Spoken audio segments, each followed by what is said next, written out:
Hello and नमस्ते। अर्चनास creative canvas में आपका एक बार फिर से बहुत बहुत स्वागत है। मुझे ऐसा लगता है कि हम सभी होम मेकर्स अपनी डेली लाइफ में कोई ना कोई प्रॉब्लम जरूर फेस करती हैं। अपनी इसी डेली लाइफ के छोटे छोटे प्रॉब्लम्स को ओवरकम करने के लिए हमारी हेल्प करते हैं कुछ सिंपल होम हैक्स। आज के इस वीडियो में मैं शेयर करूंगी कुछ सिंपल और यूजफुल होम हैक्स जो कि आपको डेफिनेटली पसंद आएंगे। इस तरह के डेकोरेटिव पीस तो हम सभी को पसंद आता है। हम सभी अपने घरों में इसे रखते हैं अपने घर को डेकोरेट करने के लिए, पर इन्हें हम जिन किसी भी सरफेस पर रखते हैं वहाँ टाइम के साथ साथ स्क्रैचेस आने शुरू हो जाते हैं। क्योंकि इसे हम इस तरह से हटाकर डेली डस्टिंग करते हैं, इस प्रॉब्लम को मैं इस तरह के फर्नीचर प्रोटेक्टेड पैड को लगाकर सोल्व कर लिया है।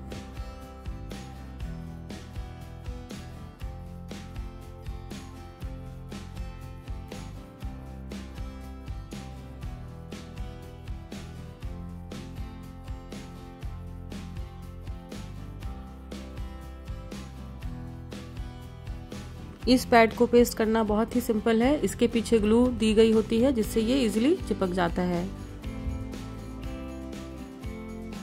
इसे यूज करने से इस तरह के आइटम को आप जहां भी रखेंगे वो स्क्रैच फ्री रहेगा। अब मैं इसे आराम से खिसकाकर डस्टिंग कर पाती हूँ। कितनी बार ऐसा होता है कि घर के छोटे छोटे कॉर्नर में माइनर प्रॉब्लम होते हैं और जब भी हम उन्हें देखते हैं यूज करते हैं तो हर बार परेशान होते हैं। कई बार तो हम उसके बावजूद इसे ठीक नहीं करते और ये प्रॉब्लम लंबे समय तक चलता रहता है। जैसे कि ये हमारा वर्क स्टेशन, जहां हम टाइम टू टाइम कोई ना कोई गैजेट चार्जिंग पॉइंट पर लगा कर ही रखते हैं। चार्ज कंप्लीट होने के बाद भी चार्जिंग केबल यहीं पर छूट जाता है, जिससे सफाई के टाइम इस केबल को बार बार उठाकर झाड़ू लगाना कई बार बहुत इरिटेटिंग हो जाता है। ये लूज वायर बार बार ब्रूम में अटकते हैं और हमें उसे उठाकर बार बार परेशान होना पड़ता है। इस प्रॉब्लम को सॉल्व करने के लिए मैंने इस तरह के छोटे स्टिकी हुक को यूज किया है।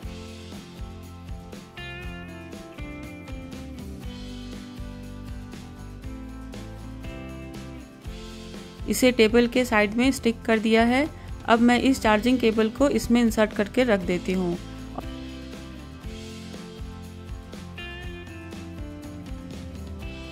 और अब आप देख सकते हैं कि यह केबल अब फ्लोर से कितना ऊपर हैंग है।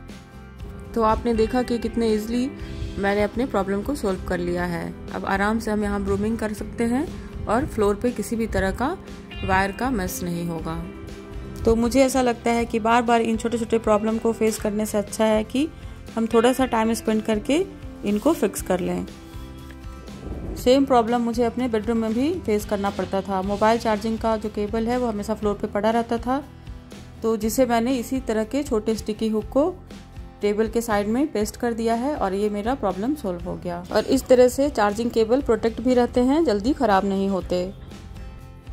कई बार तो एक कॉम्प्लिकेटेड प्रॉब्लम का बहुत ही सिंपल सॉल्यूशन होता है। बिना ज़्यादा पैसा और समय खर्च किए भी हम इस तरह के डे टू डे प्रॉब्लम को इजिली सोल्व कर सकते हैं। जैसे कि ये हमारे घर में कुछ स्मॉल डिवाइस हैं जिन्हें यूज करने के लिए समय पे चार्ज भी करना पड़ता है, पर प्रॉब्लम तब आती है जब इन डिवाइस के चार्जिंग केबल एक जैसे होते हैं और ये आपस में मिक्स हो जाते हैं। अब हर बार तो इतना टाइम और पेशेंस होता नहीं है कि हम एक एक चार्जर को डिवाइस में लगाकर हिट एंड ट्राई करके देखें कि कौन सा केबल किस डिवाइस का है।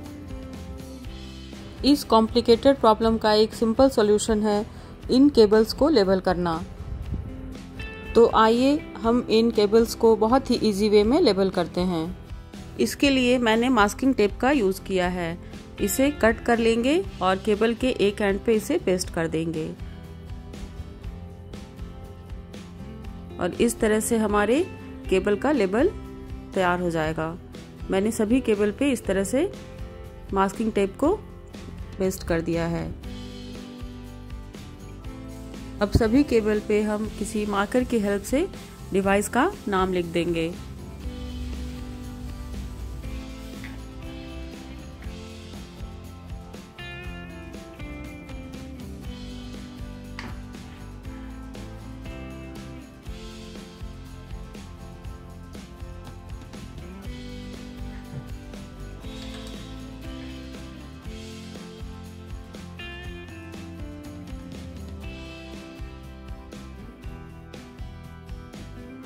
मैंने सभी केबल्स को बहुत ही सिंपल वे में लेबल कर लिया है।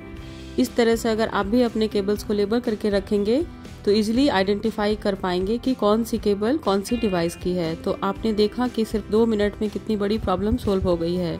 आपको ये आइडिया कैसा लगा आप मुझे कमेंट में ज़रूर बताइएगा।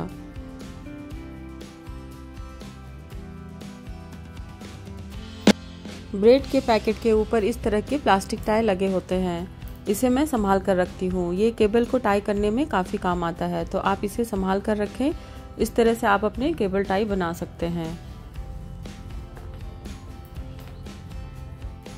इस तरह के प्लास्टिक टाई ट्रैवलिंग के टाइम में काफ़ी काम आते हैं, इसलिए मैं इसे संभाल कर रखती हूँ। ट्रैवलिंग में मैं इसे इस्तेमाल करती हूँ।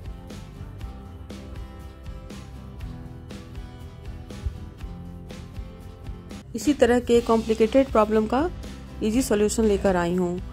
मेरे घर में एक एरोमा डिफ्यूज़र है। जब भी मैं यहाँ डस्टिंग करती थी तो इसके लीड हमेशा हाथ में आ जाते हैं इस तरह से, और बार बार प्रॉब्लम होती थी। और साथ ही इसके केबल को भी एक साइड में रखना पड़ता था, फिर मैं यहाँ डस्टिंग कर पाती थी। इस छोटे से जुगाड़ ने मेरे सारे प्रॉब्लम सोल्व कर दिए। मैंने इसी से मैच करता हुआ एक सर्विंग प्लेट ले ली और इसके ऊपर मैं एरोमा डिफ्यूज़र को रख दी और साथ ही इस केबल को भी रख देती हूँ। अब आप देख सकते हैं कि मैं इजीली इन्हें खिसकाकर आराम से डस्टिंग कर पा रही हूँ। इस तरह से जब हम घर के छोटे छोटे कॉर्नर्स पर ध्यान देते हैं, माइनर प्रॉब्लम को सोल्व करते हैं, तो उससे हमारा ही काम आसान हो जाता है, जिससे हमें बहुत राहत भी मिलती है। अपने घर के सभी डॉक्यूमेंट्स को ऑर्गेनाइज रखें। अगर आपको डॉक्टर के पास जाना है तो आपको सभी प्रिस्क्रिप्शन और रिपोर्ट समय पे मिलना चाहिए। अगर हम इसे प्रॉपर्ली नहीं रखेंगे तो ये एंड मोमेंट पर कहाँ से मिलेंगे, तो इन्हें हमेशा ऑर्गेनाइज रखें। जैसे कि मैंने अपने सभी फैमिली मेम्बर्स के डॉक्यूमेंट्स को लेबल करके रखा है, ताकि ज़रूरत पड़ने पे इसे आसानी से निकाला जा सके। इस तरह से आप लेबल करके रखेंगे तो आपका समय भी बचेगा और आप स्ट्रेस फ्री भी रहेंगे।